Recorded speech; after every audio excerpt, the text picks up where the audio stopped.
Radio J. 15h-16h, Cyrielle Sarah Cohen, du lundi au jeudi.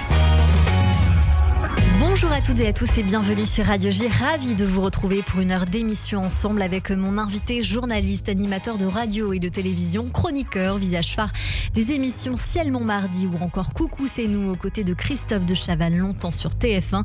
Il est désormais sur scène. Après Attention des proches, on retrouve Patrice Carmouze en tant qu'auteur et comédien au théâtre de Poche Montparnasse pour un spectacle intitulé Éloge de l'à peu près, une divagation musico-théâtrale. C'est tous les lundis à 21h, l'occasion d'en parler évidemment longuement sur cette antenne et de découvrir notre invité aujourd'hui en direct sur Radio J. 15h-16h, Cyrielle Sarah Cohen. Radio J. Bonjour Patrice Carmouze. Bonjour. Merci mille fois d'être mon invité aujourd'hui. Pour tout vous dire, j'ai une anecdote avec vous. Une anecdote qui date d'il y a quelques années aujourd'hui. J'étais toute jeune étudiante. Je sortais, je crois, d'un diplôme. Et j'étais dans un salon qui s'intitule le salon du casting. Vous étiez là. J'étais venue vous voir. Assurément, vous n'allez pas vous en souvenir. J'étais venue vous voir. Je ne me souviens pas du salon du casting. Et voilà, vous voyez, parce que ça n'a fait qu'une année. Je crois que c'était Emmanuel Chin qui est à l'origine de ça. Vous avez raison. Et j'étais venue vous voir avec un CV. Je vous avais dit, voilà, je veux travailler dans ce métier. Est-ce que vous pouvez m'aider ? Et je me souviens de vous, très ennuyée, à l'idée de ne pas savoir comment m'aider, tout en voulant m'aider. Et je me suis demandé si Patrice Carmouze, c'était ça dans la vie.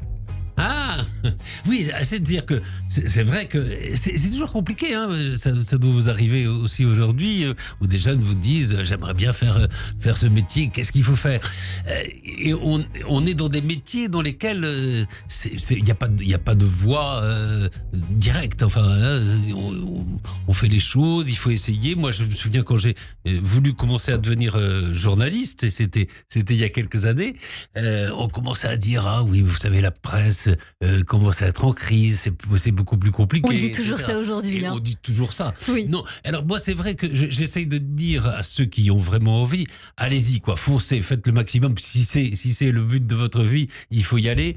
On va vous dire que c'est difficile, on va vous dire que c'est de plus en plus mal payé d'ailleurs. C'est vrai. Mais si c'est votre passion, allez-y. Exactement. Je sais qu'à l'époque, vous aviez été comme cela, en tout cas très à l'écoute, envie de m'aider, de me donner un numéro, un contact. Et j'ai gardé ce très joli souvenir.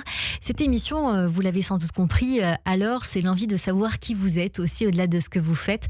Patrice Carmouze, pour ce faire, je vous demanderai peut-être 3 mots pour vous décrire aujourd'hui. Vous diriez lesquels ? Ouh là là. C'est compliqué ça. 3 mots. Peut-être, alors si je veux me flatter, un peu d'attention aux autres. Très bien. Quand même. Un peu de doute. Très bien. Un peu de doute, oui, et un peu de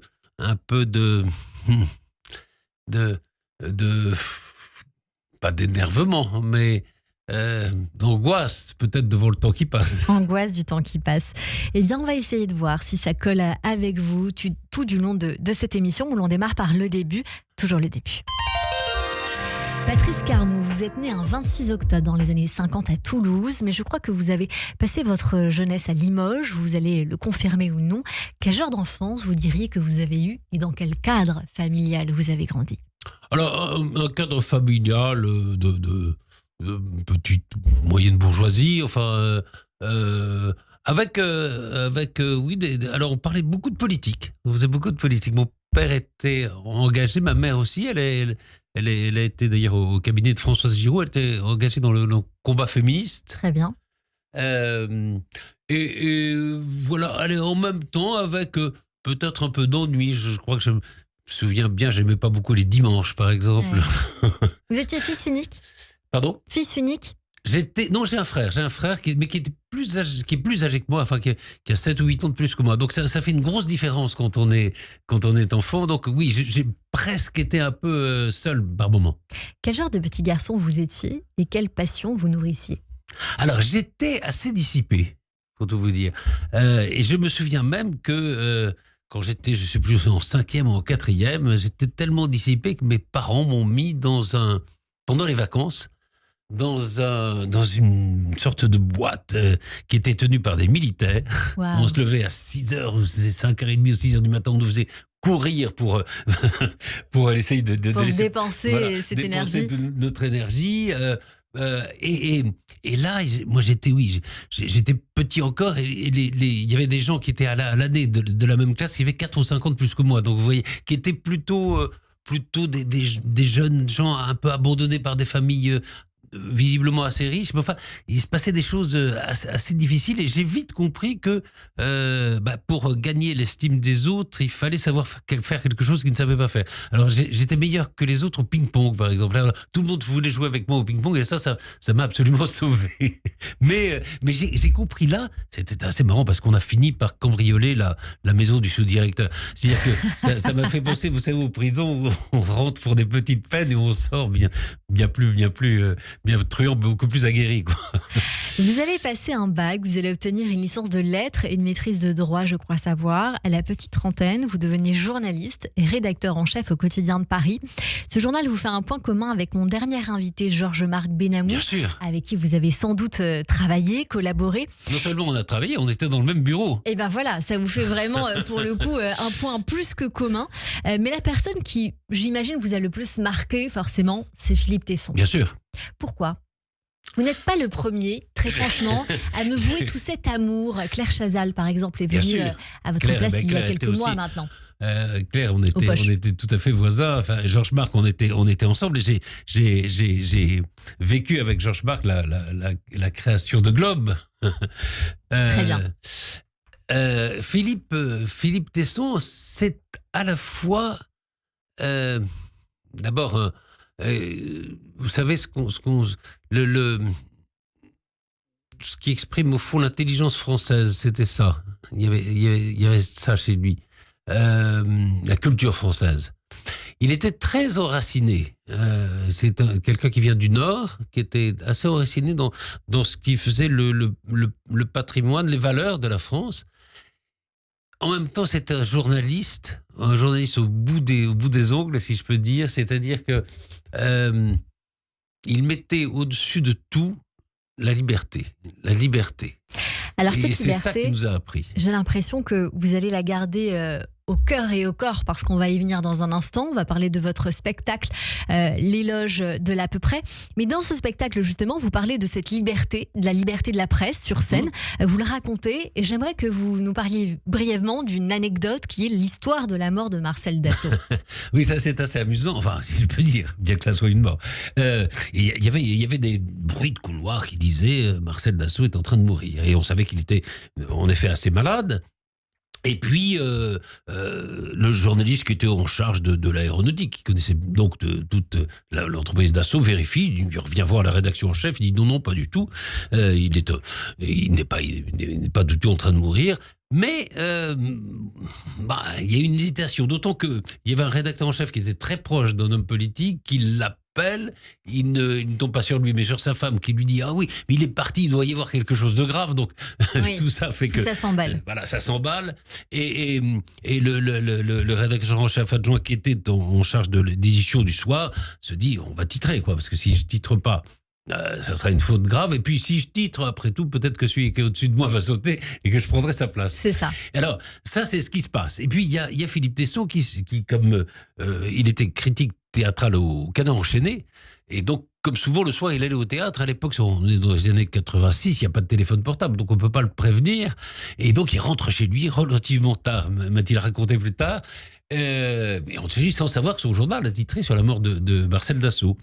Et puis, à 6h du matin, le téléphone sonne, c'est Serge Dassault, le fils de Marcel Dassault, qui l'appelle en lui disant « Philippe, mon père est vivant ». Comme Philippe Tesson ne sait absolument pas que son journal a titré sur la mort de Marcel Dassault, il dit oui, j'en suis ravi, etc. Puis il comprend peu à peu qu'en effet le Quotidien de Paris a titré sur la mort de Marcel Dassault. Alors l'histoire se finira de façon assez incroyable, c'est-à-dire que à 7h, autre coup de fil de Serge Dassault qui dit mais faites arrêter les camions de fleurs qui n'arrêtent pas de déverser des fleurs dans l'hôtel particulier.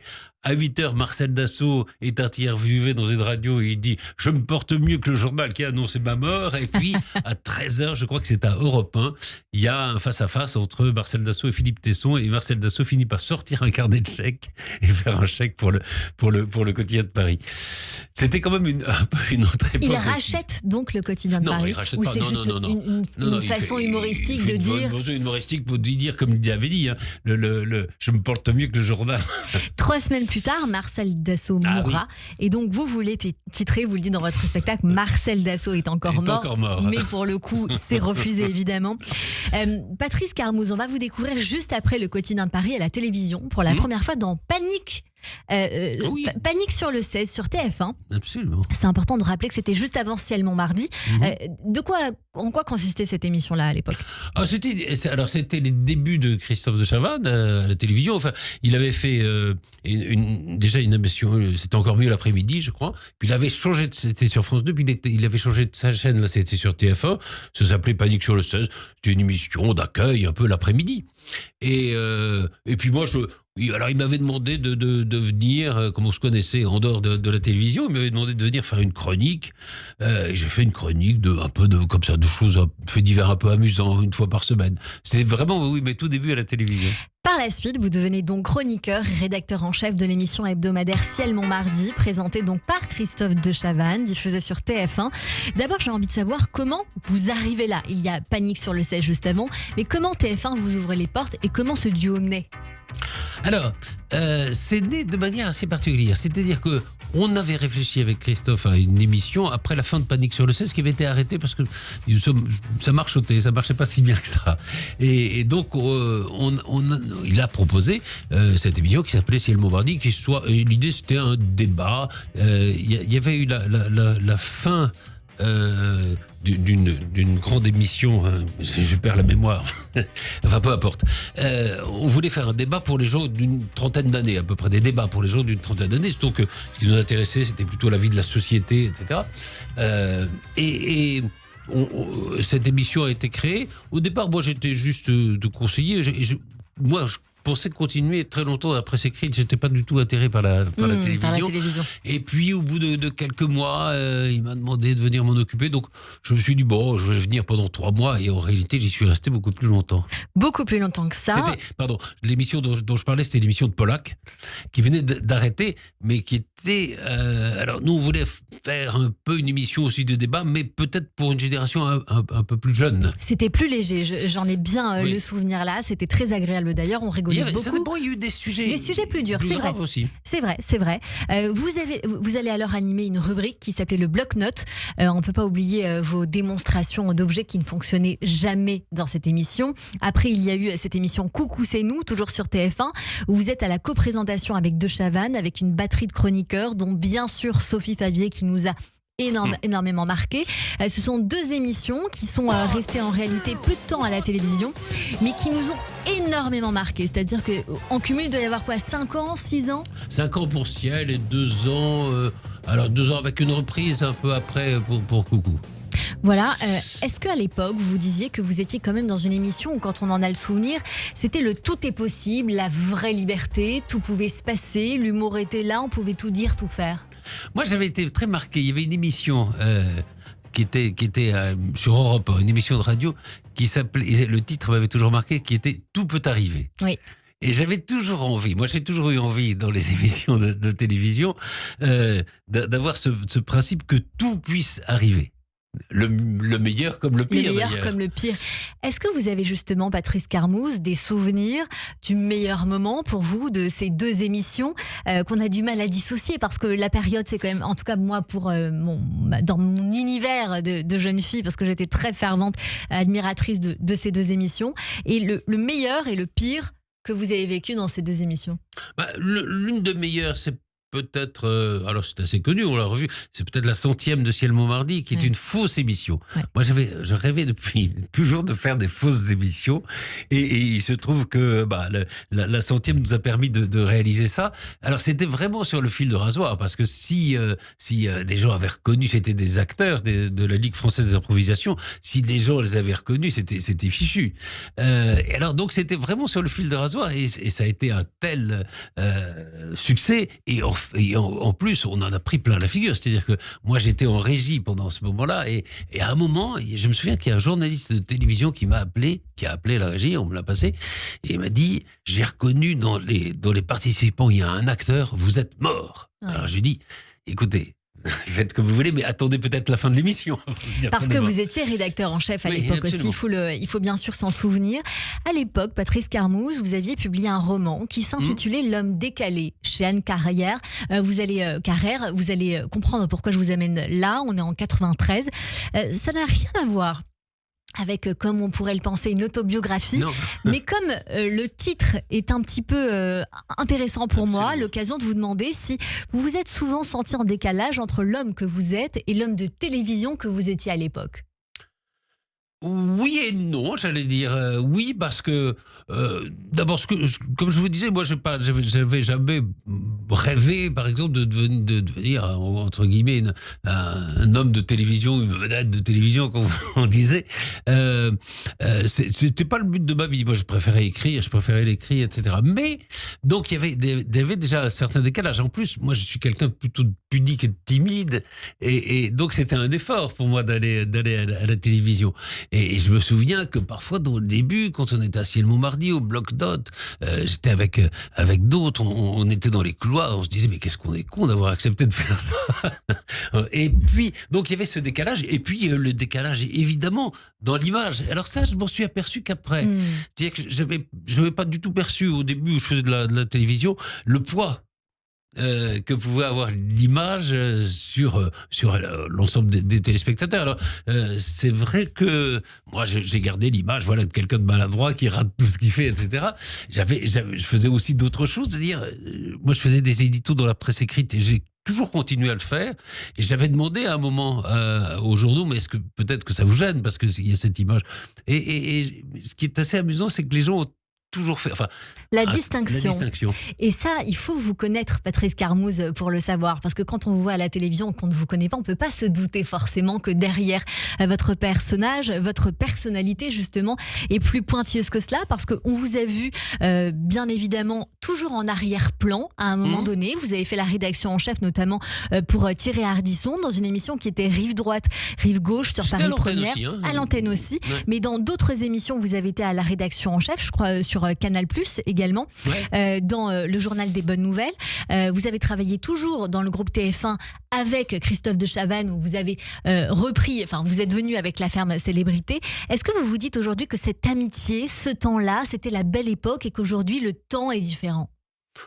Le temps est probablement différent. La télévision a évolué. Moi, le souvenir que j'ai en effet de ces années-là, c'était une totale liberté.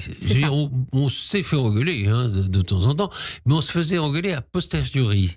Je ne crois pas que à part peut-être pendant le moment de la guerre du Golfe où il y avait un petit contrôle, mais je ne me souviens pas d'avoir été obligé de montrer un conducteur à une direction de chaîne.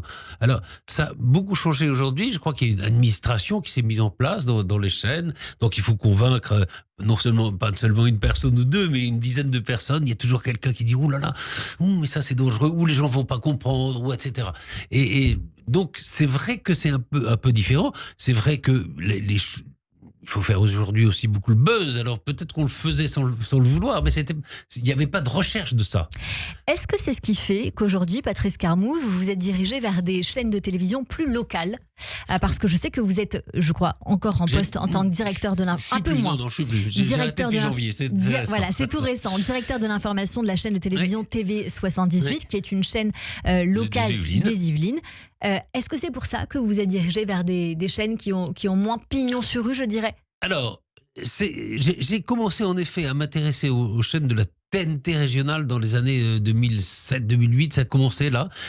Parce que j'avais l'espoir de faire quelque chose d'intéressant, c'est-à-dire d'avoir un outil utile à la démocratie. Ouais. C'est-à-dire que et c'était un peu, d'ailleurs, quand je vous disais tout peut arriver tout à l'heure, j'avais toujours eu cette idée-là que les gens s'emparent des médias. qui viennent, qui en fassent leurs choses. Ça m'aurait beaucoup plu, qu'il n'y ait pas de mur, voilà, qu'il y ait une sorte de maison de verre dans laquelle les gens pourraient entrer, pourraient venir dire, parler, etc. C'est plus compliqué que je ne le pensais en réalité, mais c'est vrai que ça m'a intéressé. Et après, on m'a proposé en effet de m'occuper de TV78 et j'ai découvert en effet quelque chose d'assez différent, même si les règles qui sont les règles des grandes chaînes finissent par être adoptées par les petites chaînes. Par les plus petites chaînes. Vous y présentiez PAF, Patrice Carmouze and Friends notamment, avec des émissions politiques, plus politiques.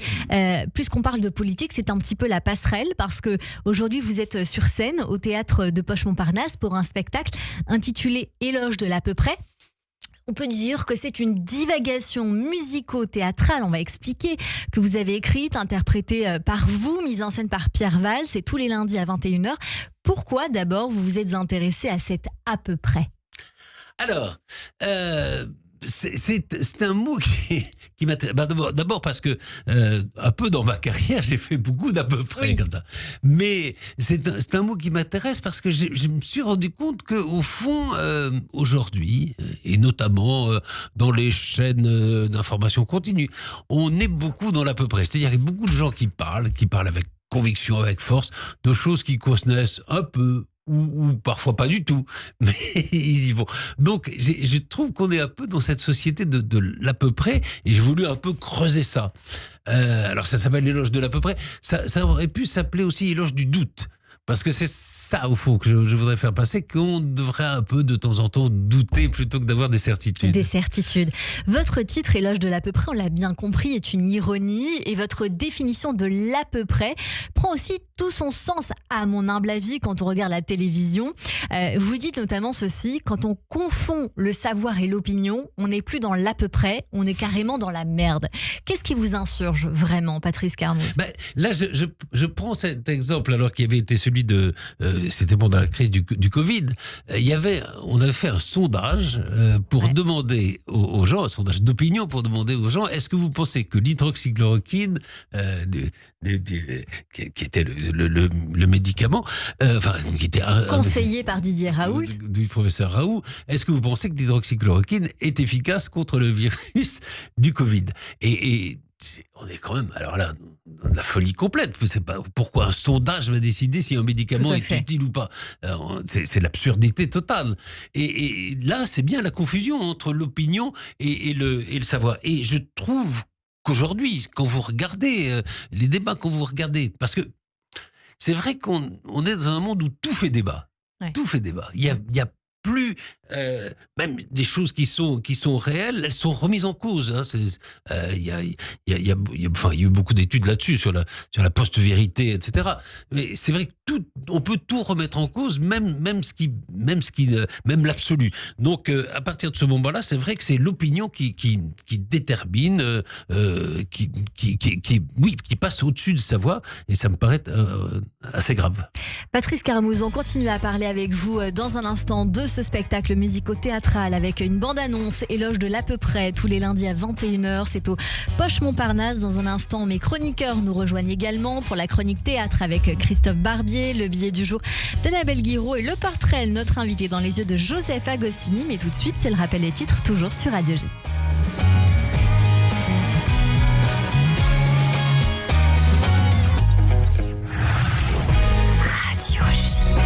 Cyrielle Sarah Cohen.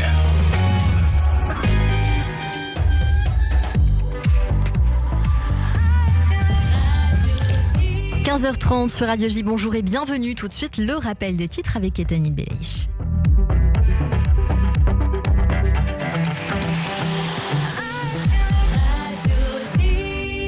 Rebonjour Etanit. Rebonjour Cyrielle, bonjour à tous. Nouvel épisode dans la saga juridico-politique qui oppose le Premier ministre israélien Benjamin Netanyahou à Ronen Bar, le chef du Shin Bet dont le limogeage a été annoncé par le gouvernement il y a un mois et qui a provoqué un tollé. Dans une déclaration écrite sous serment à la Cour suprême, Ronen Bar accuse le Premier ministre d'avoir exigé de lui une loyauté personnelle. Tsahal annonce aujourd'hui avoir éliminé un membre du djihad islamique palestinien qui a participé au massacre du 7 octobre 2023. L'armée israélienne a frappé plus de 200 cibles dans toute la bande de Gaza ces 3 derniers jours. L'opération Mur de Fer, lancée fin janvier dans le nord de la Samarie, se poursuit.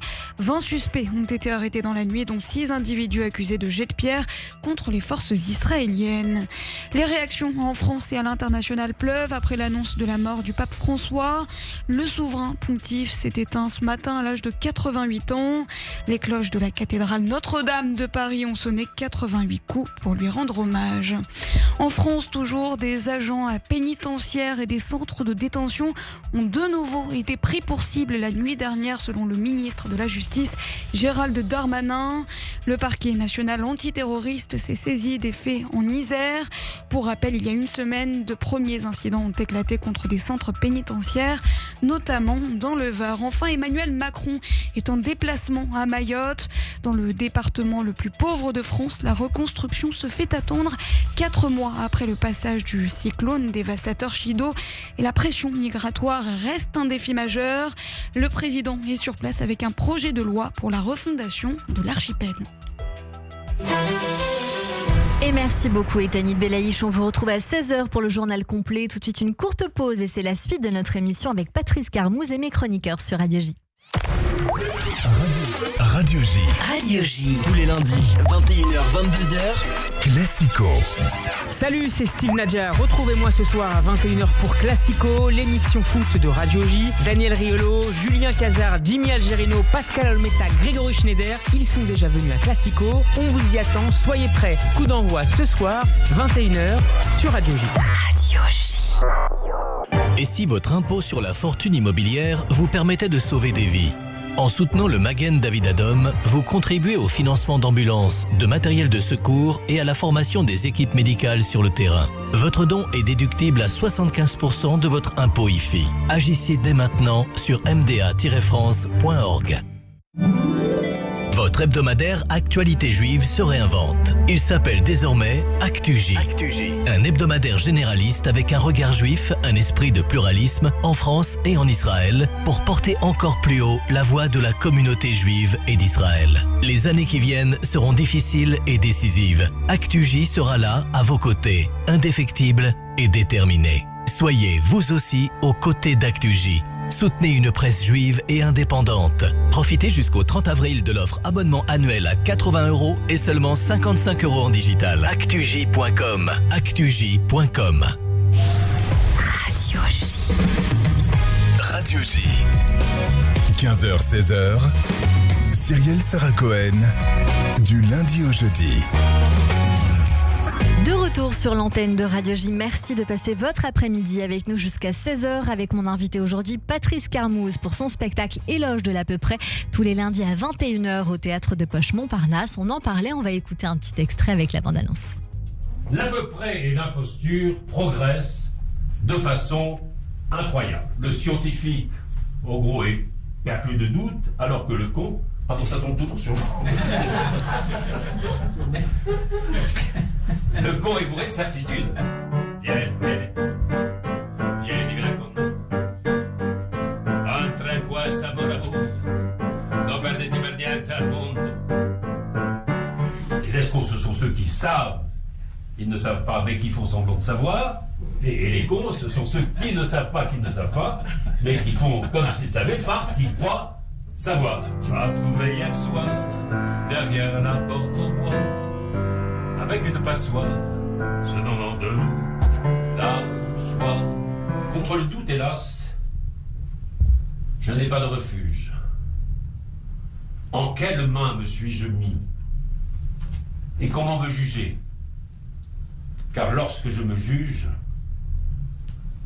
j'ai les yeux de mes ennemis. Je dis que l'amour, même sans amour, c'est quand même l'amour, comprend qui peut ou comprend qui veut. Bravo Patrice Carmou, c'est un spectacle tout à fait intéressant. J'ai passé un excellent moment, très sincèrement. Je vous ai adoré au piano, l'occasion de découvrir que vous êtes musicien, votre amour pour la musique, dans cette divagation musicale, poétique, intellectuelle. Cela démarre avec, comme d'habitude, chanter au piano. Il y a Diego, aux chansons de Paolo Conte, de Trenet, Aznavour, Brassens et surtout, Michel Legrand, un régal parce que oui, il n'y a pas que des Américains qui font du jazz. C'est vrai. C'est ce que vous dites sur scène. Oui, je reprends la phrase d'un trompettiste qui disait vous dites qu'on fait du jazz, mais moi j'appelle ça la musique classique américaine. Le jazz, il trouvait ça un peu un mot fourre-tout. Et c'est vrai que oui, il y a des Français, il y a notamment Michel Legrand. Oui, vous m'avez mis sincèrement les frissons. C'est vrai Mais vraiment. D'ailleurs, je crois que je ne suis pas la seule parce que vous avez une anecdote avec un voisin pianiste américain et des voisins. C'est vrai. Alors, j'ai un pianiste, un très grand pianiste, qui est un concertiste, qui est un voisin. Et puis l'été, quand les fenêtres sont ouvertes, il joue, donc on entend son piano. Et puis comme moi, je pianote aussi, je joue aussi. Et puis un jour, il y avait la fête des voisins, donc je rencontre ce pianiste et il y a une femme qui vient vers moi et qui me dit « Oh, j'adore quand vous jouez du piano !» Évidemment, je faisais un peu la tête. Je disais tout à fait logique. Sur scène, vous détournez des classiques sur une autre tonalité. Bravo. Vous aimez les paroles et la musique et la Marseillaise sur l'air de Comme ils disent d'Aznavour, c'est extrêmement brillant. J'ai eu envie de vous demander, en vous écoutant sur scène, quelle était votre chanson, votre titre préféré ? Je crois que ce serait du Michel Legrand. C'est peut-être Les Moulins de mon cœur. C'est peut-être toute la musique des Parapluies de Cherbourg. Les Parapluies de Cherbourg. Vous parlez d'un top 5 des artistes, justement, plus classiques. On fait des classements partout, dites-vous. Pas toujours juste d'ailleurs, sauf à l'école. Pas de classement. Aussi, je me suis dit que vous feriez un très bon professeur en vous regardant sur scène, avec une divagation poétique qui ravive bien sûr les poésies de Nietzsche, Cocteau, Rimbaud ou encore Tardieu. Et dans votre divagation intellectuelle, Patrice Carmouze, vous nous ouvrez les portes des moines bulgares, des préceptes latins, des transhumanistes qui réveillent et rêve l'éternité. Pas de mots bien sûr pour résumer ce spectacle parce que vous ne le voulez pas, mais juste dire qu'on passe un excellent moment serait juste. Que dit votre public en sortant ? L'accueil est très bon. Vous savez, on a toujours parlé du doute. Et je me souviens que j'ai écrit ce texte et puis j'ai été le présenter au Théâtre de Poche, puisque c'est là que vous l'avez dit que j'avais joué un spectacle sur Pierre Desproges. Et 2 jours avant, je me suis dit, je vais pas y aller, c'est totalement nul. Et alors, j'ai envoyé ça à des amis qui connaissent bien le théâtre, qui m'ont dit, mais non, c'est... Alors, ça m'a regonflé un peu pour y aller. Mais c'est vrai qu'on peut avoir du tout. Et alors, l'accueil est excellent de la part du public. Je crois que les gens sont, ils aiment bien en effet, ce que vous disiez, c'est-à-dire le mélange entre le rire, un peu de philosophie, et puis aussi la musique. La musique, évidemment, que vous, avec laquelle vous nous emmenez à chaque moment, à diverses reprises. Vous explorez aussi cette tentation, puisque vous l'expliquiez tout à l'heure, du faux savoir et des idées toutes faites, puisque c'est le fil rouge de ce spectacle. Vous parlez de Macron, de Mélenchon, en disant que ce sont des hommes dont on prononce que le nom, sans forcément l'utilité du prénom. Et sont-ils, selon vous, à l'ère de l'à peu près et de l'imposture pour vous, puisqu'on parle de ces hommes ? Vous parlez des politiques ? Oui. On est quand même, j'entendais l'autre jour un homme politique qui proposait une mesure et on lui disait ça coûte combien ? Il disait entre 500 millions et 1 milliard. Oui. Bon. Moi je veux bien, mais avec 500 millions de plus ou de moins, moi je vis pas pareil. Évidemment, le grand écart est énorme. Quand on voit par exemple les déficits, puisqu'on vous parlez de la France, les déficits dans lesquels nous sommes et qui sont accumulés quand même depuis des années, alors que ça fait des années. J'ai retrouvé l'autre jour une phrase qui date de 1952. C'était du gouverneur de la Banque de France qui s'appelait Baumgartner, le premier ministre à l'époque s'appelait Edgar Faure, et il disait on dépense trop. On était en 1952. Et quand vous voyez que tout ça s'accumule, que quand même ce sont des gens intelligents, sérieux, diplômés, etc. Quand vous...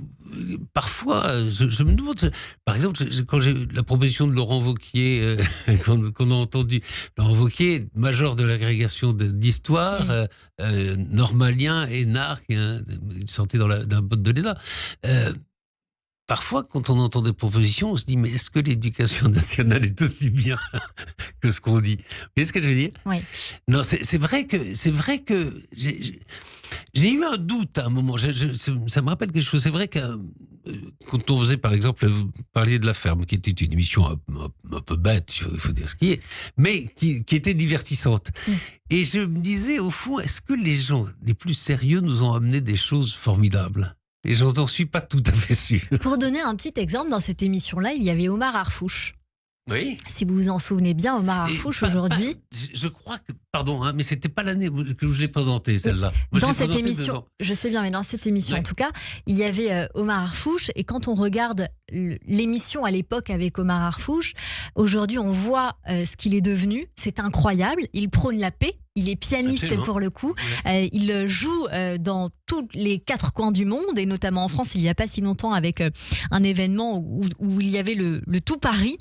C'est dire qu'on pouvait être dans cette émission. Absolument, et faire de grandes choses ensuite, ce qui, pour le coup, l'inverse n'est plus toujours le cas. Pour terminer sur un clin d'œil à Philippe Tesson, avec qui, bien sûr, vous avez démarré, et c'est un petit peu en bouclant cette boucle que je voulais finir sur votre spectacle, tout comme Claire Chazal l'a fait aussi. En quoi le théâtre de poche est-il un lieu en adéquation avec ce spectacle aujourd'hui? Un petit clin d'œil à Philippe Tesson aussi. D'abord, c'est un théâtre où il se passe toujours quelque chose. Et je me souviens que j'avais beaucoup discuté avec Philippe qui rêvait. Son rêve, c'était le théâtre. Je crois qu'il avait osé, il aurait été acteur, il n'a pas osé le faire. Mais son rêve, c'était le théâtre. Et j'avais beaucoup discuté avec lui. Il rêvait d'un lieu où il se passerait toujours quelque chose. Et je crois qu'il a réussi à faire de ce théâtre de poche quelque chose où il se passe toujours quelque chose. Il y a 4 ou 5 spectacles qui se déroulent. Il y en a le lundi, alors que les autres sont comme le mien, alors que les autres sont en relâche. Et puis, c'est aussi un théâtre où il y a des journalistes qui s'expriment. Vous parlez de Christophe Barbier. C'est exactement ce que j'allais vous dire. Christophe Barbier est très souvent au théâtre de poche. Il y a un économiste qui fait une conférence sur l'économie et qui fait un succès fou. Il y a toujours eu ça. La parole des journalistes et se mêle à la parole des gens de théâtre. Et puis il y a une exigence, je trouve, dans les choix théâtraux. Et moi, je suis... il y a par exemple les mémoires d'Adrien. Je ne peux pas dire que c'est le texte le plus facile qui soit. C'est plein, c'est formidable. C'est tous les soirs à 19h. Et voilà, ça attire. On a arrivé à attirer des gens avec des choses qui montent un peu. Je trouve que c'est formidable. On parlait de Christophe Barbier. Eh bien, il nous emmène aujourd'hui au théâtre en direct. Au théâtre. Nous parlions de vous à l'instant. Bonjour Christophe Barbier. Bonjour Cyrielle, bonjour Patrice, bonjour à tous les éditeurs. Bonjour. Alors que peut donc évoquer cet à peu près quand on aime le théâtre, Christophe?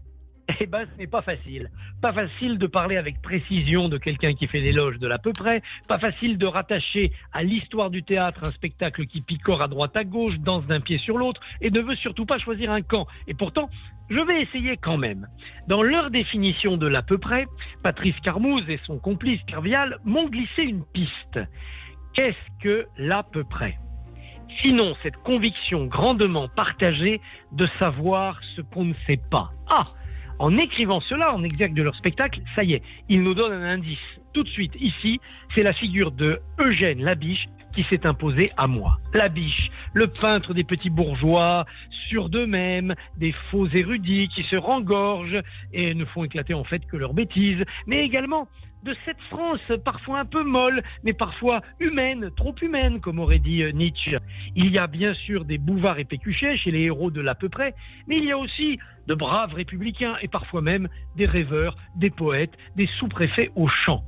En ce moment se donne à Paris, au théâtre artistique, une version joyeuse du voyage de Monsieur Perrichon. Eh bien, Perrichon, c'est tout à fait l'homme de l'à peu près.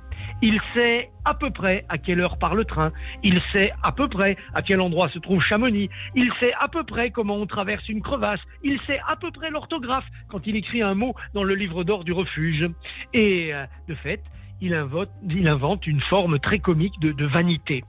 Il ne veut pas donner la main de sa fille à l'homme qui l'a sauvé, lui, d'une chute mortelle sur le glacier. Mais au contraire, il veut la marier au jeune homme qui a failli périr en montagne, permettant à Perrichon d'accomplir un sauvetage héroïque qui le distingue au milieu des autres mortels. Eh bien, cela s'appelle avoir à peu près le sens des valeurs. Voilà pourquoi le monde de la biche me semble correspondre à ce royaume de l'à peu près dans lequel Patrice Carmouze nous entraîne au théâtre de poche, pour s'en moquer bien sûr, mais comme tout ce que fait Patrice, pour s'en moquer avec une certaine forme de tendresse.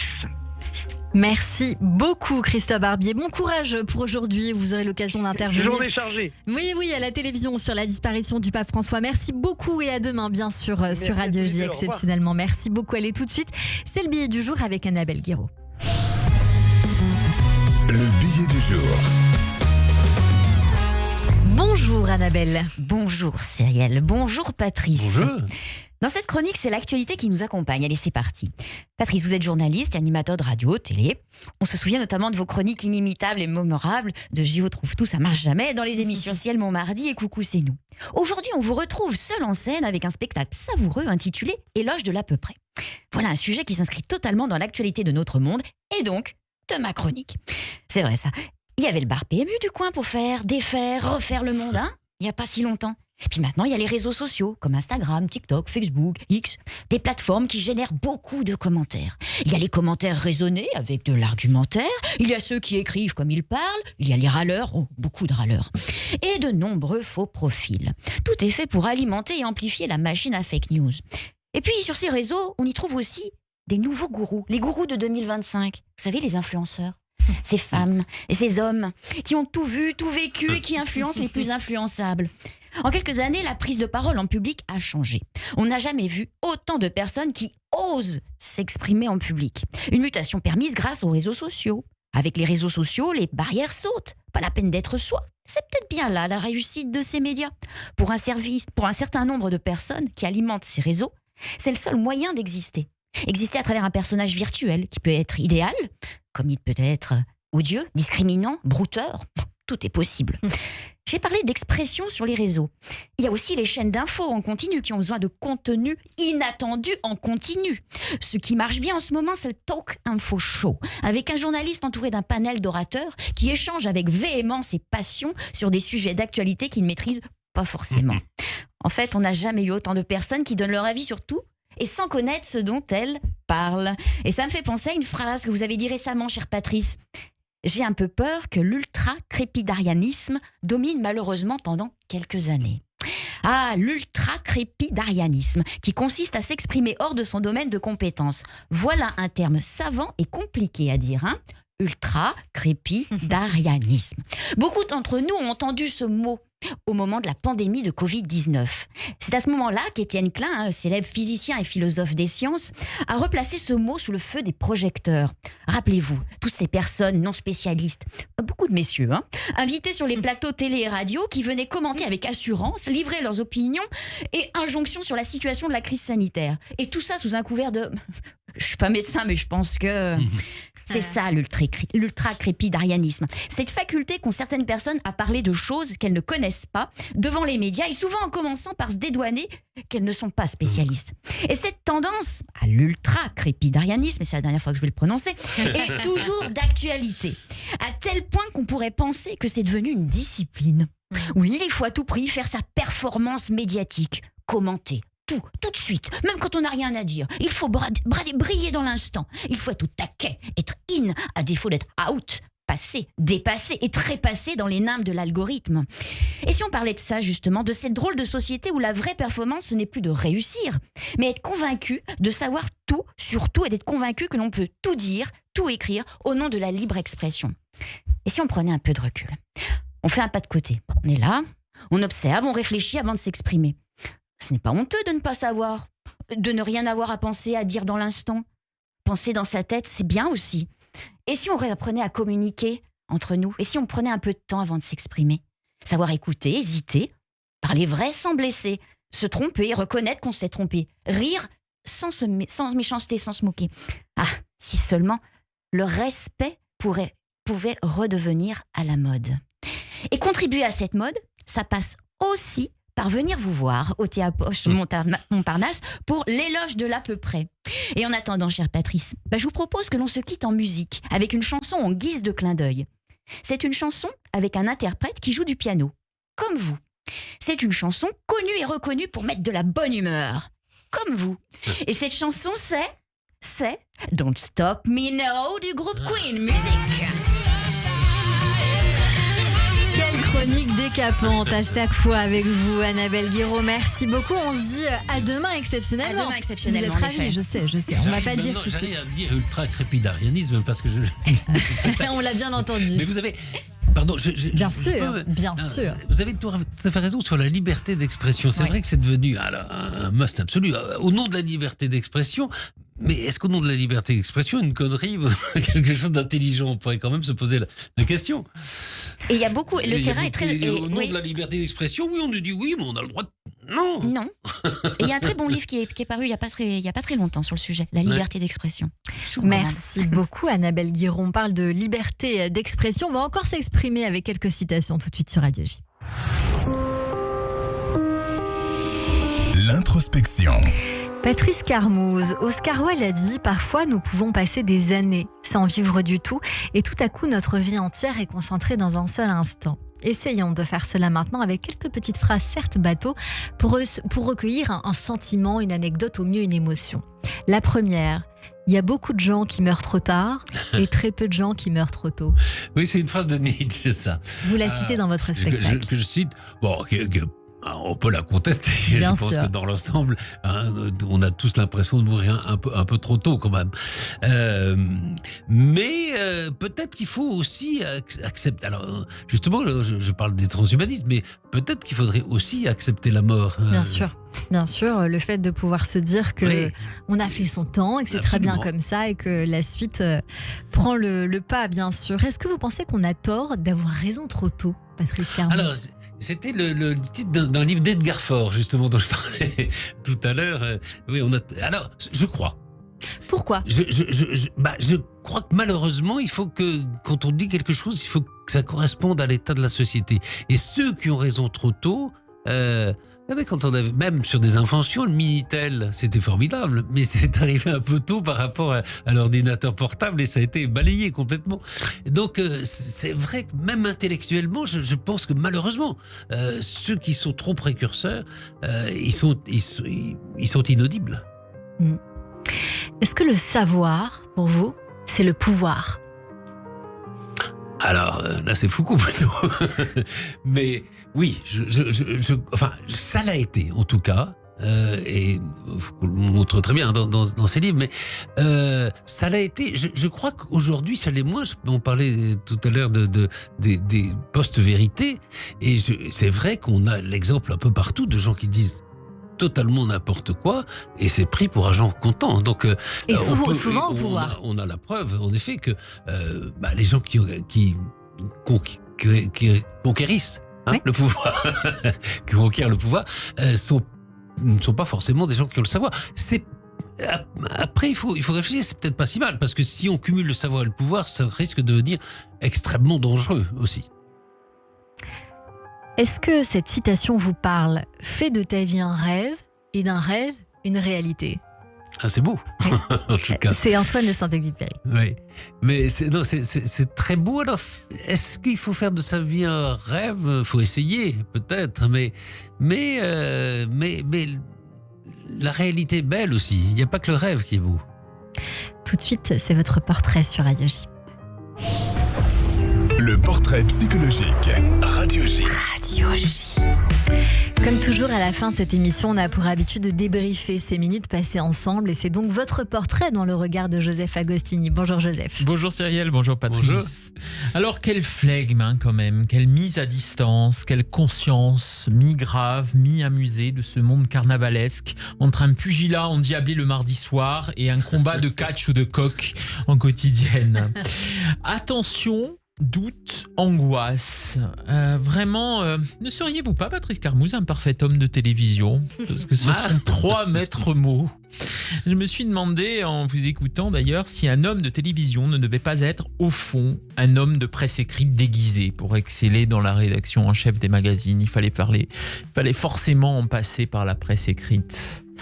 Du moins, le fils unique dissipé, fils spirituel de Tesson, qui comme lui a mis la liberté au-dessus de tout, est resté, il me semble, discret finalement. Je crois que c'est vraiment le mot qui vous caractérise le plus, discret, à côté des stars, comme pour les observer, les comprendre. Tout au long de votre carrière, il m'a semblé que vous étiez à côté justement pour regarder le monde.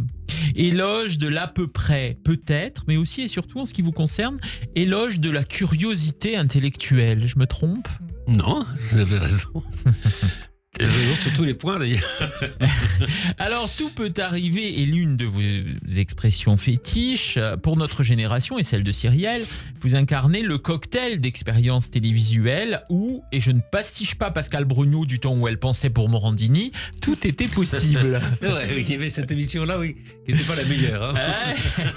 Je préfère tout peut arriver. Oui. Mais en même temps, quelque part, c'était aussi ça, non, quand même, cette possibilité d'explorer les choses en direct chez De Chavannes. Je pensais parler de Pascal Brognaud. Ah oui, ça c'est autre chose. Vous n'avez jamais collaboré avec elle d'ailleurs. Non, mais elle a essayé avec plein de choses comme ça, d'aller fouiller des choses qui étaient. Alors souvent c'était de l'intime, c'était du privé, c'était. C'est pas voilà, il y avait deux mondes à l'époque, Dominique Cancien et Pascal Brognaud sur TF1. Oui, absolument. Vous étiez dans le monde de Cancien. De Cancien, absolument. Pas étonnant donc que votre curiosité vous ait détourné de la surexposition. Voilà, je me faisais cette réflexion et des paillettes pour les télés locales utiles à la démocratie. Je trouve que voilà, votre portrait psychologique, il devrait commencer par là, au fond, dans toute cette carrière. Parce que vous avez décroché, vous, au fond, de tout ce monde de people. Mais vous avez raison de dire, pas non plus jamais rêvé mais oui, c'est ça. De faire ça. C'est ça. Vous étiez en effet, oui, j'ai un peu. C'est peut-être un défaut d'ailleurs, un peu côté parfois un peu observateur. Oui, toujours. Hein, il m'a semblé. Hein. Oui. C'est peut-être pas la meilleure façon de réussir d'ailleurs. Mais vous avez réussi en même temps, c'est ça le gage de qualité.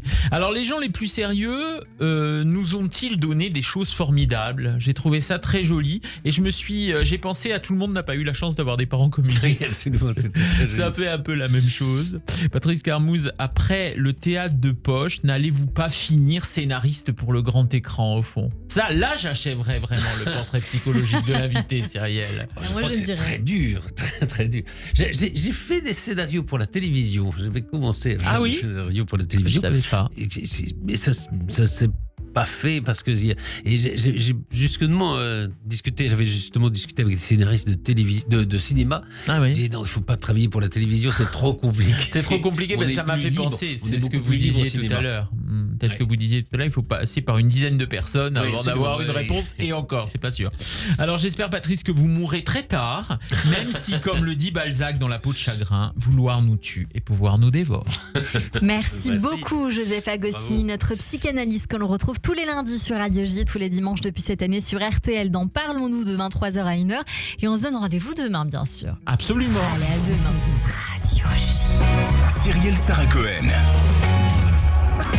C'est la fin de cette émission avec vous, Patrice Carmouze, pour votre spectacle musico-théâtral Éloge de l'à peu près, tous les lundis à 21h. C'est au Théâtre de Poche Montparnasse. Merci beaucoup pour cet échange. Un tout petit mot de la fin qui vous revient, ce que vous voulez. D'abord, je vous remercie parce que et vous et les chroniques étaient absolument formidables.